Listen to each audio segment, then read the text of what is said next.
Hi, guys. Thanks for coming. So this is a panel called Creating Queermunity When Your Faves Are Problematic. If you're in the wrong room, please stay. We'd like you here. So my name is Amber Garza. I am the West Coast coordinator and a board member of Geeks Out.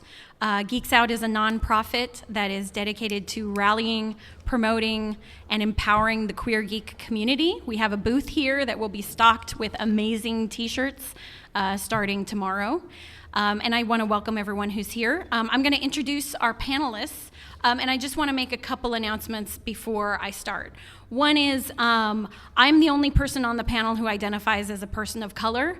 We had hoped to have a more racially diverse panel, but some of the people who we asked were not able to be here. But I want to acknowledge and just state that for the record that we can always do better, and we are trying. The other thing that I want to mention is that I'm going to announce everyone's pronouns as I introduce everyone. I don't think I have to say this, but I just ask if there are any questions that we respect people's pronouns as they are stated. So I'm going to go from my left all the way down. So one of our panelists is Hazel Newlevant. Hazel has a booth located at 37A in the exhibit hall. Hazel is a publisher and the editor of Chainmail Bikini, the anthology of women gamers. She draws comics about queer women, music, and her own teenhood. Her work has been awarded the Zarek Grant and the Prism Comics Queer Press Grant. Next to her, with shockingly blonde hair, is Sarah Godfrey, who is an artist and a zinester living in Oakland, but originally hails from the UK. Sarah uses they pronouns. I should say Hazel uses she pronouns. Sarah uses they pronouns, and they like zines that are about oversharing, art that you can touch, and being a full-time feminist killjoy. They post feelings at at howareyourinsides.tumblr.com and are part of the San Francisco Zine Fest organizing crew. Next to Sarah is Ion. Ionoclast is a writer, gender secessionist, and a fake gamer girl that's with 3 R's, no I's. And they are the creator of No Gods, No Dungeon Masters, a zine about their geek and anarchist intersectional identity. And they inhabit the environs of San Francisco. Mostly. Sometimes. And then last but certainly not least is Avi Ehrlich. Avi is a publisher and impresario at Silver Sprocket Bicycle Club in San Francisco. Avi uses gender fluid pronouns. Silver Sprocket is a bike club and art crew responsible for the excellent punk comics anthology series As You Were, in addition to a bunch of other really cool stuff. So, one of the things I wanted to just start out with is we're going to be discussing problematic media and how we and potentially you enjoy and interact with it. We're not going to answer any questions relating to, I should say we're not going to have a definitive answer on how to enjoy problematic media. Everybody's going to have their own experience. We're not here to shame anybody's interests, but we are here to encourage critical engagement with problematic media. As genre fans, I think we're all pretty aware that that's the majority of stuff out there. So I'm going to start with an interactive exercise. Raise your hands if you believe that you can separate and enjoy art from its creator. Okay. Raise your hand, or hands, if you want to put up 2 of them, if you believe that it's possible to enjoy things created by, for lack of a better term, garbage humans. Okay, and in case anybody, just some of the examples I'm going to toss out there are H.P. Lovecraft is a great example of what I would term garbage human. Orson Scott Card definitely falls in that category. And so I would be remiss if I didn't mention, and forgive the shameless plug, Geeks Out promoted and spearheaded a Skip Ender's Game campaign when the Ender's Game movie came out. I really encourage everyone to go to the site skipendersgame.com. We have a bunch of FAQs up there that are really helpful if you ever want some sort of talking points on how to respond to people who say, but this, but that, but, so encourage you to go there. So on the question of, and the practice of art versus creator, I'm going to turn it over to the panel to see if anybody has any thoughts. Ion, you have thoughts. Well, it seems like we've all kind of like had to do that and critically look at whatever story's going on, and kind of figure out when we see something that's like, wow, this is bad, this sucks. Whether they're coming from like a malicious place or they're just a fucking dum-dum about all kinds of stuff. And I think, you know, we have great access to artists through the internet now, so we can call people out on it. You mentioned that like Weird Al did something, like used the word spastic in one of his songs and then brought up like, oh, if you thought that I didn't realize that spastic was like an offensive slur to some people, you're totally right, and I apologize, I won't do that in the future.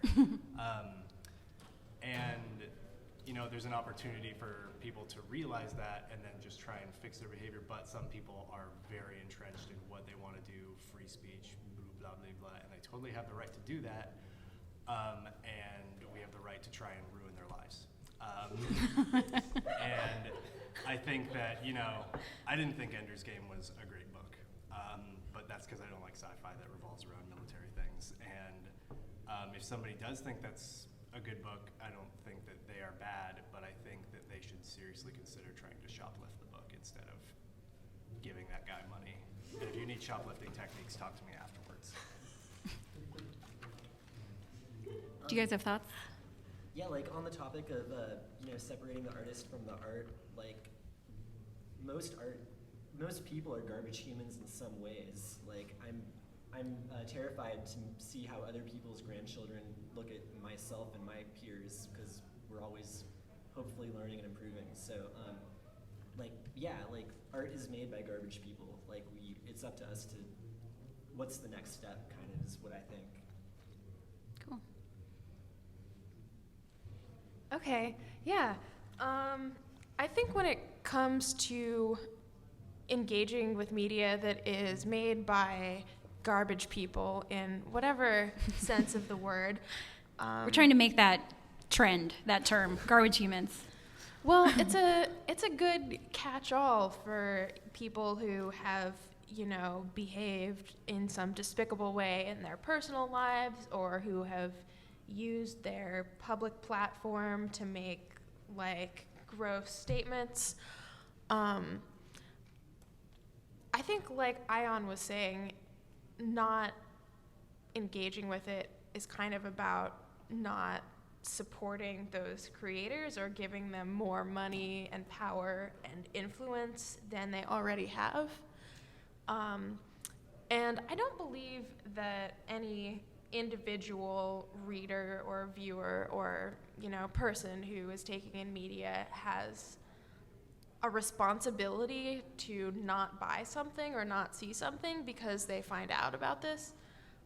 Because, I mean, I don't know, unless you're like getting a ticket to a murder or something, the responsibility is so diffuse that I don't really think that somebody should feel that bad about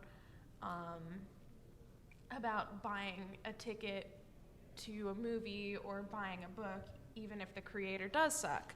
But I don't know. That's a very depressing way to look at things. To think like, well, one person's action doesn't make a difference anyway, so who cares? But anyway, that's why I think the whole boycott Ender's Game thing sounds really great. Because if you can get a lot of people on the same page, then you could have a bigger impact with it. And similarly, that's why it's good to talk about how people are fucking up in their personal lives or in their work. Okay, one more thing. I think maybe with the topic of enjoying media by garbage humans, we're assuming that their garbage propensities, be it like sexism or homophobia or racism or whatever in their personal lives, is not reflected in their work. But like chances are, when you find out these things about a creator, the more likely it is that you're going to see it in their work.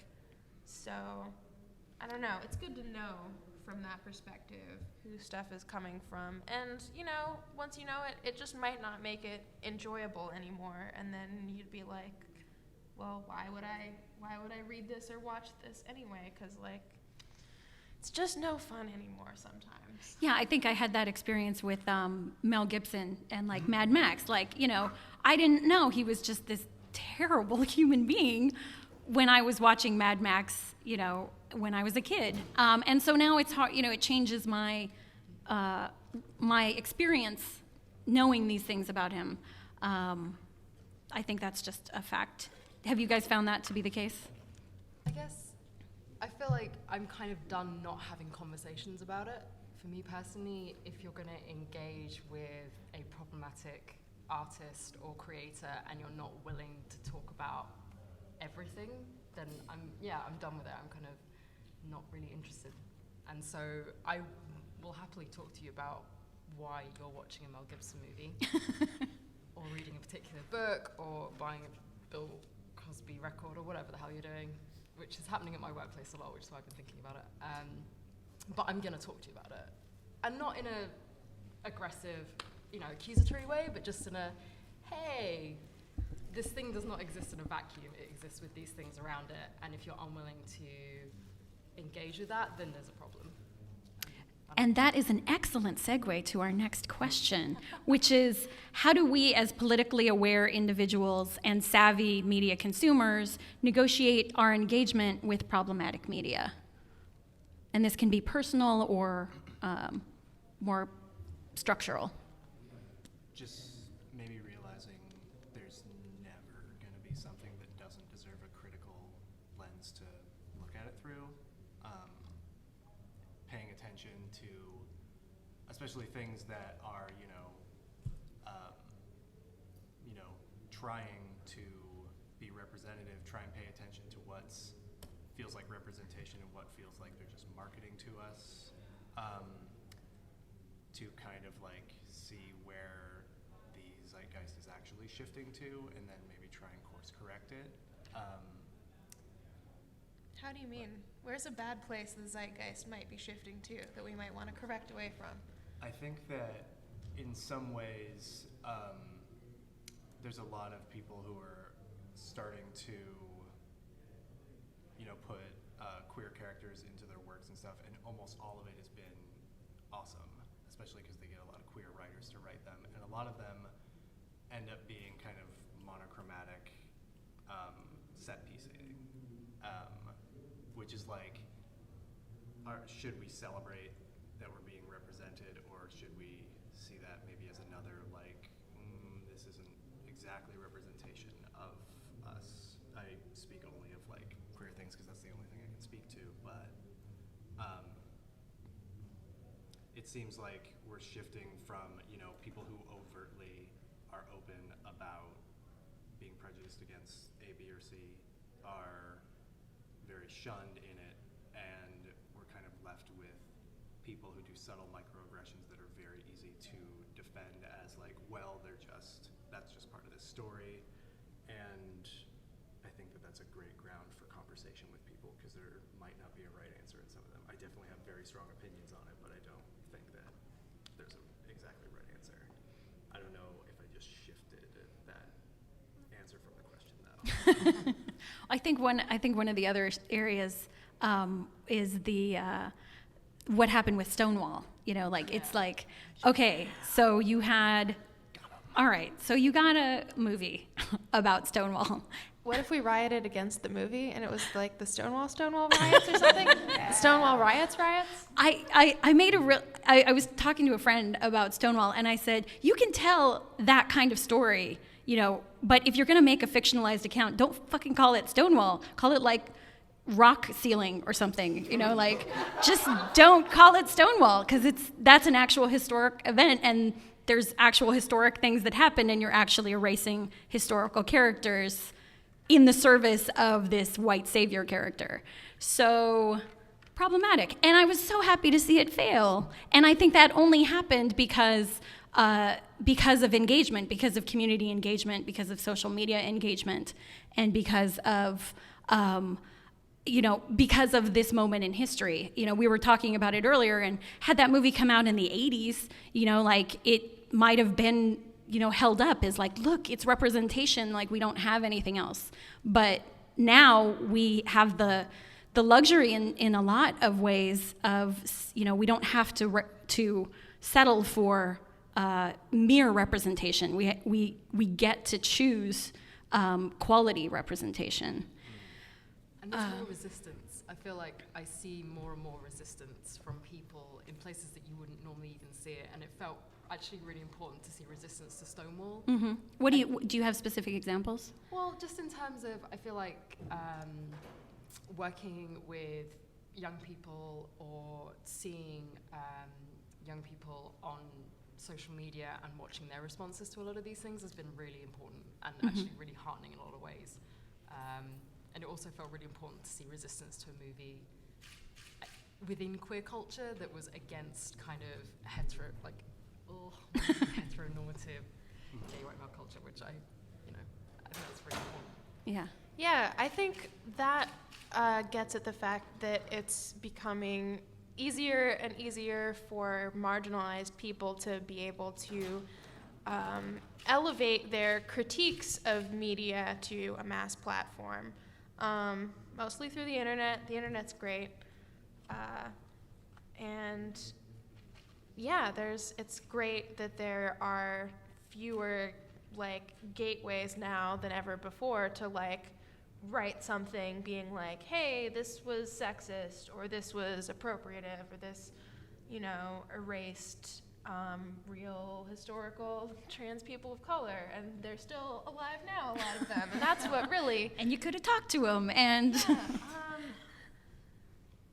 but so that's the good thing, is that it's easier than ever to elevate those critiques, and I think that just people want to know, and it's kind of the same ethos as why it's entertaining to read a film review, even if you've already seen the movie or you're already going to see the movie. It just deepens your understanding of what the media is. So I think there's it's inherently entertaining, and people are going to continue to be fascinated by people writing media criticism, and I think that we're actually able to move media and art forward. I'm sure there's so many games, just to bring it back to that have been improved in certain ways by watching the Tropes versus Women in Video Games series, and just becoming aware of stuff through the demonstration of other media and ways that it failed, even if it succeeded in some ways. I'm really glad that I didn't have to see Stonewall, because social media told me how terrible it was before it was even released. And I feel like with Ender's Game, it was kind of cool that the outcry about how much of a shithead Orson Scott Card was caused these major studios to, for the first time ever, issue these really broad and loud statements in support of LGBT people and policies, and because they had to, because they were put on the spot by it. And how much they distanced themselves from the creator. Yeah, they knew that they had to separate themselves from this toxic garbage human. That would never have happened without social media. And it's easy to discount. are the media through Tumblr and Facebook and Twitter and everything else, where like the literal time that people used to spend reading a magazine or a newspaper is now being spent on these social media channels, where we are able to have this direct impact. It's no longer this old boys network of people like controlling what the zeitgeist is, but us speaking up about when something is shitty has a very tangible, direct impact on that shitty thing, with all of the marketing people and often the artists and creators themselves actively paying attention to what social media is saying about it. So we have a tremendous amount of power to shape and respond to things that are shitty, and you know, we shouldn't think that we don't matter, because we do.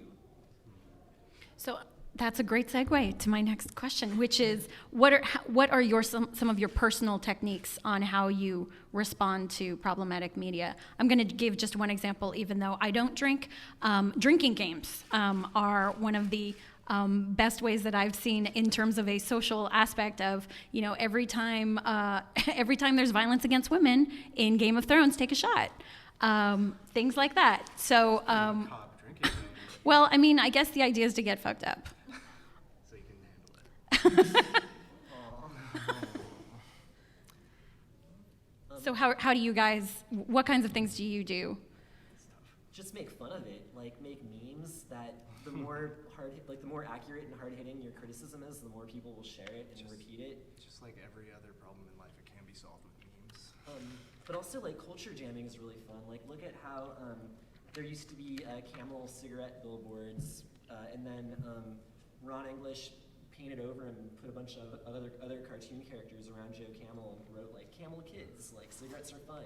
And, like, as a direct result of that, we no longer have billboards for cigarettes. And I think just kind of drawing attention to the things that are shitty and exaggerating them is really cool. And, you know, posting links to, like, everyday feminism articles that like break it down in a way that like an 8-year-old can understand is really cool for like those relatives that just don't want to understand. Or writing the everyday feminism articles, or writing the comics about it, or and then it could be criticizing a specific piece of media that's really popular at the moment, or just about like general tropes or general problems across lots of media. I don't know, I just want to acknowledge though that it's really hard, right? Yeah. Because once you know these things are shit, and we know they're shit, you're constantly in it, right? You're constantly like, hey, sorry, that's really inappropriate. Oh, sorry, actually, I can't watch that because it's fucked up. And so you are constantly that person that's like, hi, I hate this. And everyone gets upset with you, which is why, I can't go home to the UK. That's why I live here.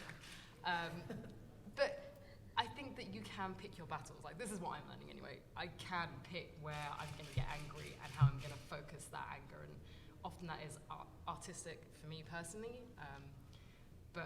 And it's finding community of people who are also pissed about the same thing. Those are some great conversations to have, just to talk about how much you hate something. Oh yeah, it's wonderful. And we live in the Bay Area. Or most of us live in the Bay Area. We're very lucky to be able to have those conversations on a level that I know you might not be able to have somewhere else. So I don't know. It's really hard, and I think making art and like especially us being writers and zines and comics, being able to put that out there is really, really important. And I also don't want to it's also okay to just avoid media that sucks. Like, I can't go to regular stand-up comedy because it's like just awful. Like consistently, like it's like, why am I signing myself up to be subjugated to all this bullshit? Like, I really don't have to do that.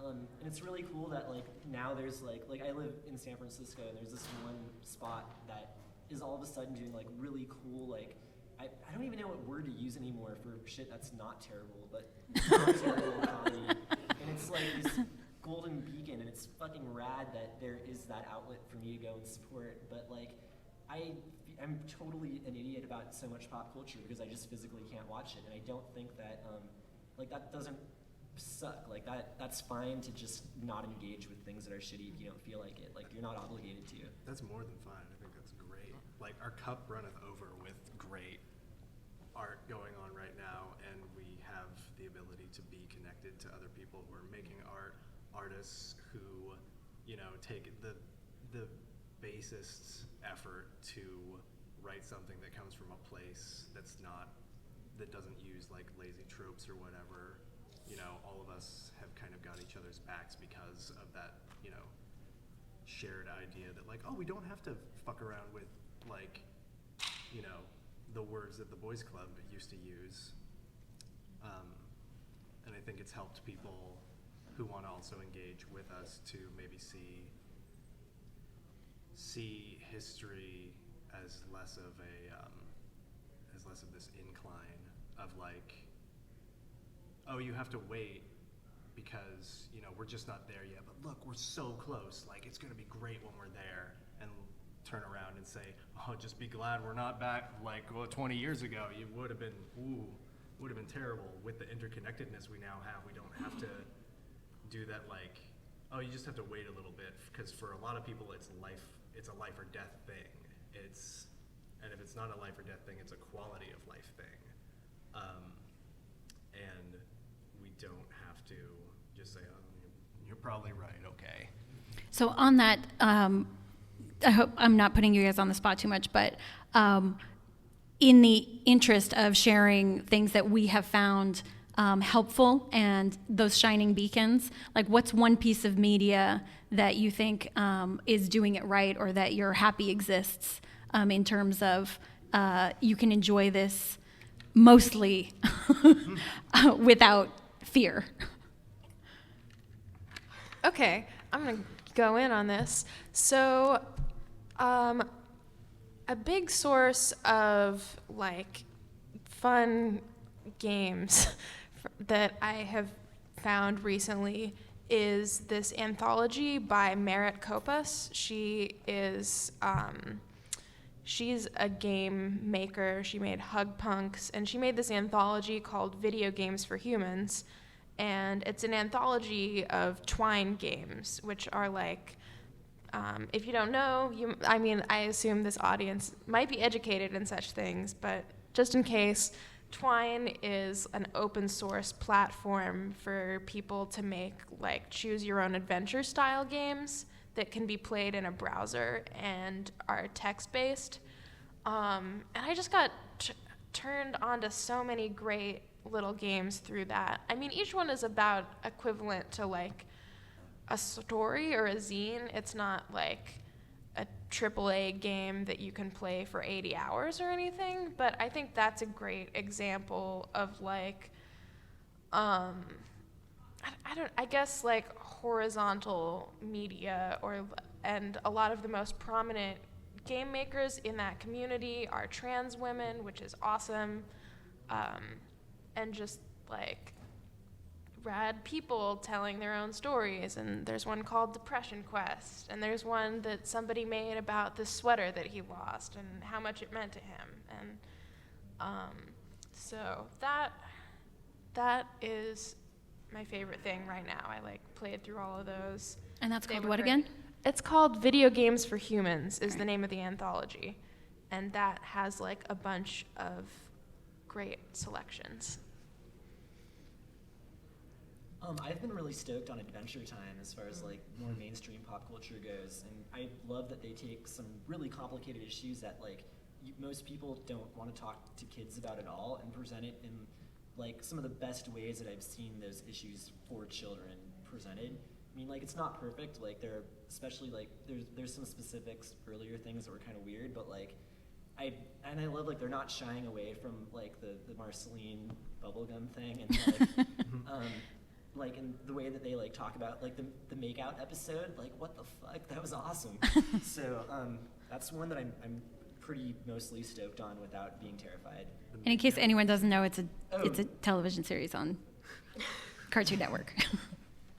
Just in case. I mean, I don't think that's the case, but just in case. I don't know. In case there are reporters here that don't know anything. That was the episode where like Finn has a hole in his heart, so he wants to go and make out with as many people as possible to see if like that'll make him feel better. Classic move. Classic teenager. It's Sarah or Ryan, do you guys have anything that springs to mind? Avi stole it. Yeah, Steven Universe is pretty high up there when we're talking about things that are like on major networks or being put out by something major like that. Mad Max movie. What do you like about Steven Universe? I've got very strong feelings about Mad Max. Really? The new one? Yeah, it was so good. Yeah. It was kind of a... Yeah, I was kind of shocked. it didn't. This is Mad Max Fury Road, in case you've been under a rock. Yeah, not the one with the terrible man in it. The one with the grunting man in it. And Buddy wasn't actually the main character and didn't patronize people by Switcheroo. saying like, "Oh, this is how the world works." No, you're just in it. Mm-hmm. Fuck you. We're not explaining anything. I appreciate Actually, that. I really liked reading about that because apparently I read something somewhere where they were talking about how they marketed it and they showed all these adverts of like things blowing up and like fire and men and guns, and so all these people went to the cinema and came out and was like, it was a fucking chick flick. And so like all these other people were like, wait, what? I want to go see that, which is the reason I won't see it, because I was like, it's pissing off loads of men. Oh, I'm gonna go and see this. Yeah, I heard men's rights activists were really against it. I was like, I'm definitely going Right? now. You're like, yes, Definitely it's going to on be the there. This hurt a man's feelings. So there. I'm gonna have my own recommendation, but I want to put a caveat in it because I am professionally associated with Image Comics, so take that as you will. But my recommendation is Bitch Planet by Kelly Sue DeConnick and Leandra Valentine, which is amazing in that it takes a sexist trope, women in prison, movies, and makes it feminist in the most amazing and intersectional ways. And the action is amazing. So if you're into action and good stories, you should read it. So it is pretty close to the time. We have about 15 minutes left in our panel, and we wanted to open the floor for questions. I don't know if we have microphones. We do not, but it's a small enough room, and we're polite, so we will. Yes, in the back. I was wondering if we were to separate the monetary value that like horse and stock car gets when you consume Ender's Game, would we consider it really problematic media anymore, or would it just be kind of art that I don't agree with? I wonder. Like, if horse and stock cars, all of his work was free, would we have any reason to boycott it, or would we celebrate it as something that we don't agree with, but is a discussion point or something? That's a good question. That's the problem, it seems, because you can't really, and it doesn't seem like Ender's Game is really a book that represents his belligerent homophobia as much as you'd expect from someone that belligerently homophobic.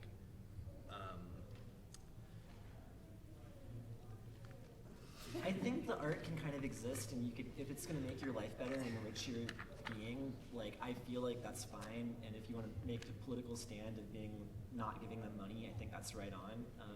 But I think it's really hard to just kind of blacklist. Like, I definitely, like, I have no interest in watching a Woody Allen movie or a Bill Cosby stand-up, even if it's funny. Like, that's ruined for me. And that, I mean, Those are for easy plenty 'cause those of were bad reasons, in but the those first are, like, place. really easy targets, like, but like, and there were other reasons why those were troubling too. Like, it's not just the horrible person.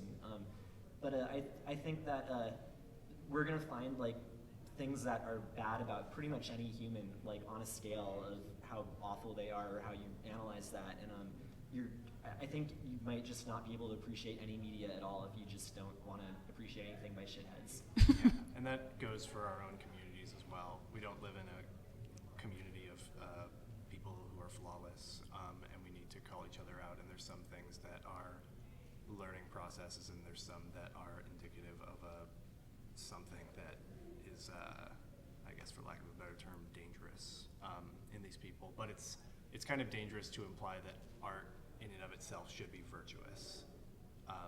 Art is just like this thing, and it's made by terrible people and good people alike. And we can't just say this art is bad because this guy did that. I mean, I do, but I shouldn't, maybe. And also, you can get something out of problematic media. Like, you could read like a story that was written 1,000 years ago and have certain elements of it that are really rad and meaningful and helpful. And then other things that are horrible can even be learning experiences or examples, just as long as you're thinking critically about them. And if people around you don't get why it's horrible, it might be worth speaking up about. But I don't really feel like a giant eraser is really the solution. It's more of like being open to discussing it and calling it out is a better approach, in my opinion.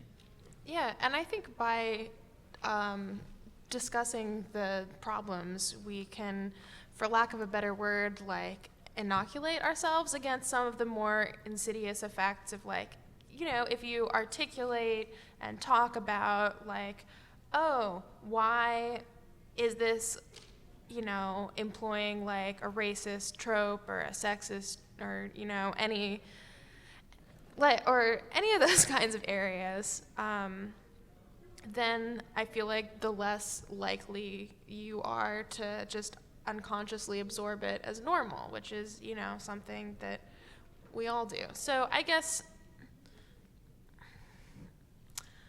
I don't know. Yeah, I'm trying to think of a good metaphor for that, but Well, I think one example is there was this guy who decided to take it upon himself to remove the N-word from Huckleberry Finn and release it for use in schools, and he changed the N-word to slave. So, you know, I think there's all kinds of problems with that, in that you're erasing the cultural context, you know, like you're ignoring what was going on at the time historically. You know, you're trying to like sweep racism under a rug, you know, like it's important to have those, you know, and especially for kids too, you know, like that, to show them this is what the norm was, you know, like this is what was acceptable at the time. It's not that now, but, you know, it's not, I think that sometimes, especially with where children, you know, are concerned, we just don't give them enough credit. You know, we don't think that they can critically engage, you know, in a way like that they have to be protected somehow. Yeah, and on that note too, like Warner Brothers still has those racist cartoons available, but when you put the DVD in, it starts out with the screen saying like, "Hey, this was a product of its time. There's a lot of racism in here." It was wrong then. Like, it's wrong now. Yeah, they make clear like it was wrong then, it's wrong now. But to ignore it would be to ignore like history, and this is still like important to acknowledge and be aware of. And so there's responsible ways to present shitty media too. Yeah, I mean, it is horrifying to watch those. You know, like, I mean, I think there's, you know, there is that value of them, is when you see them, you're like, dear God, what the hell was going on? And, you know, being able to have that reaction, we're not able to have that if we just ignore it. Yeah, and I hope that maybe people can read those things that were a product of their time and maybe see what is modern and a product of its time now. Mm-hmm. And how it exists in a new form. Yeah, and I guess like the only example that comes to mind right now is like it's still a-okay to make sex workers the butt of every joke. Yeah. This guy knows what I'm talking about. Like, and that's just like, oh well, they deserve it type thing. I don't know where to go with that. Shit. Well, so I guess that goes to there being like frontiers of targets of jokes that are still like considered socially acceptable by a lot of people, or at least it's up for debate. And then yeah, I think that is going to look so dated, and like hopefully as soon as possible. Yeah. Hopefully next year we'll but Everyone yell really loud about it. for a yeah, while. so then it's like, even if you have something that's like on board with with good queer representation or whatever you want, like, I don't know. Yeah, there's still frontiers. I was hanging out this weekend with a friend, and they described their puppy as a whore for some reason, and I was just like, oh, why? Why are you... Because your puppy is so wonderful. Right, yeah, and like, I failed to critically engage with them at that time, but Sometimes I I don't can know, just- maybe I'll write a think piece about it later, why that's not okay. Okay, so I'm going to, are there other questions from the audience? Yes. One time at a queer Halloween party, we put together a reel of just different queer horror films, and one of them we got an earful for including Silence of the Lambs, which I'm like, yeah, it is a really transphobic movie. But we also had other films of like gays being tortured and killed and lesbians tortured and killed. Like it was a horror reel.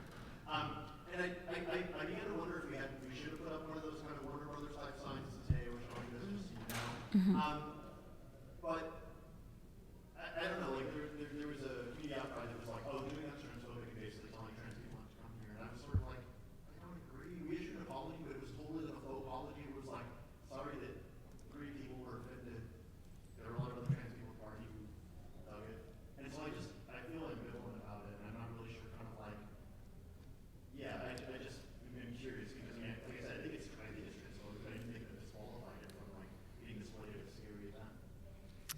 Well, I think what you were saying in terms of presenting it uncritically, I think that that may have been, I think that the responses were appropriate.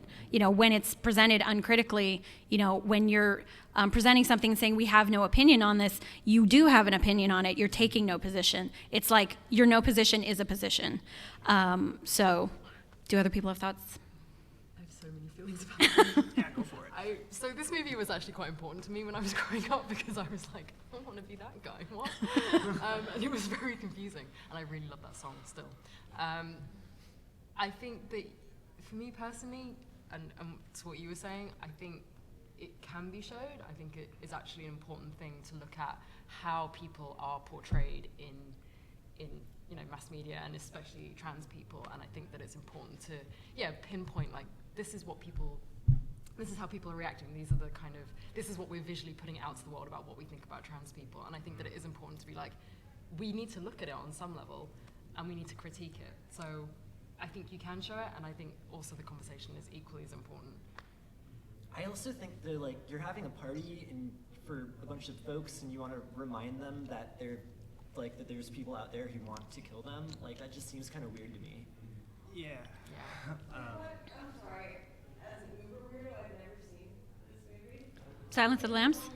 We'll watch it. I've never seen it either, The- actually. I was just We'll watch You guys are so young. It's the main villain is a trans woman who's but they blow it up to she's killing women to make a suit out of them because she can't get the operation.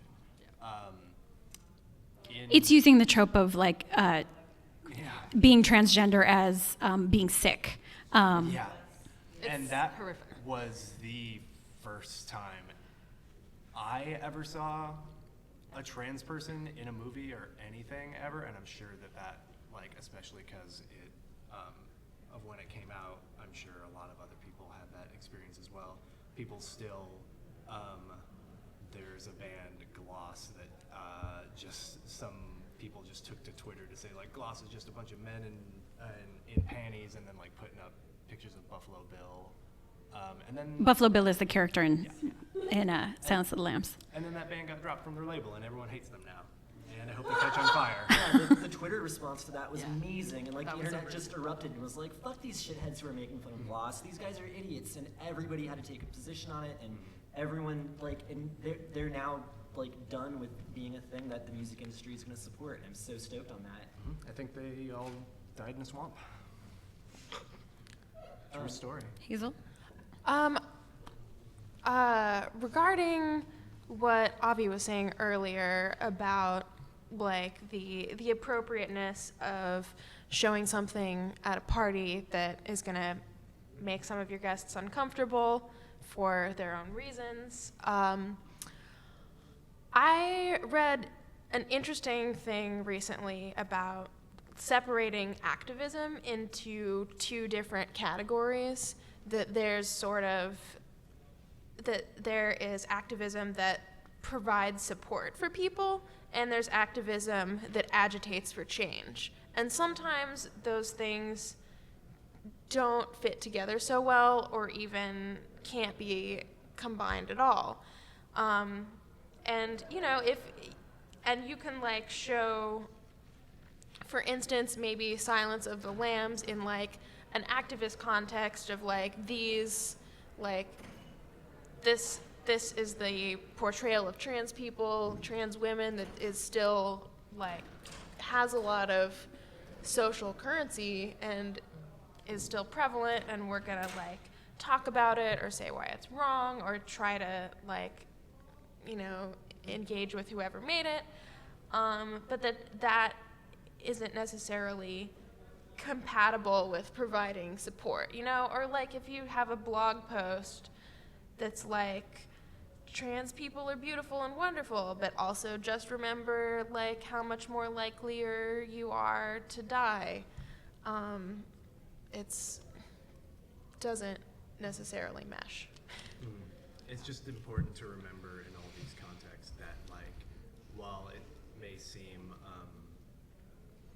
benign to some people, that like those are, whether we like it or not, part of a larger equation that makes a culture, and that culture is fatal to a lot of trans people.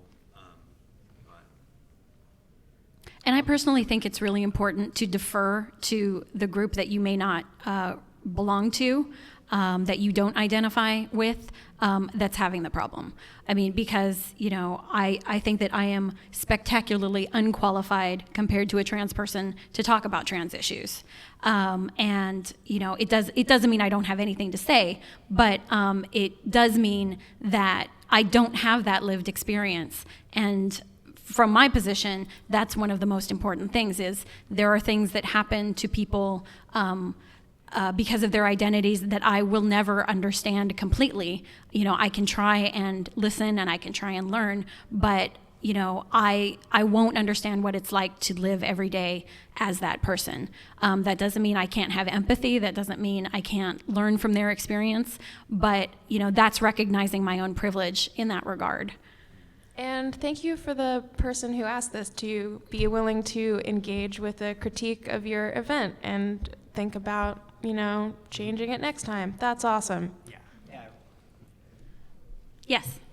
I just had a question. Several of you are artists or creators yourselves. What would be the situation if somebody found maybe some of your work problematic, or even something outside of your art, something about you or your political beliefs problematic? How would you, kind of being on the other side of that, you know, you could say, you know, like, you know, read it, you know, view it, but you feel maybe there's something more other than that to engaging with people, an obligation or, you know, opportunity to engage with them. That we all have a lot to say on Oh this. my god. So many feelings. To be an artist involves a lot of obligation to people if you're not just making it and locking it in a vault in your house to look at it. Oh, being an artist should involve a lot of obligation to that, and you don't have to write for everyone, of course, but especially if you know you run in like a circle that cares about specific things. If there's something that you don't care about, don't actually know a lot about, and somebody's bummed on it, I would want to find out why they were bummed on it. I guess is the simplest. I feel like we were all socialized in like a pretty shitty universe, and we're brought up believing a bunch of awful things, and getting called out on those awful things is how we are able to become better. So it's difficult to get called out, but it's really, really important, and I ultimately really appreciate it. And it definitely was like a learning curve of learning how to get called out, and I would still continue to appreciate that moving forward. I make a zine series, and one of them is called My Friends' Vaginas. And so it was stories that I got from my friends about different health-related issues they'd had, because I felt like that was an important thing to talk about in a space where often these things are never talked about. And some of their stories were very centered around being like, I have a vagina and I'm a woman. And that, to me, was concerning. So at the beginning of the zine, I wrote a piece that was just like, you know, I want to honor these people's experiences, but I also recognize that this may be very problematic for people, and I am always open to being called out, learning, and having dialogue with people. Here is my contact information. I'm always available.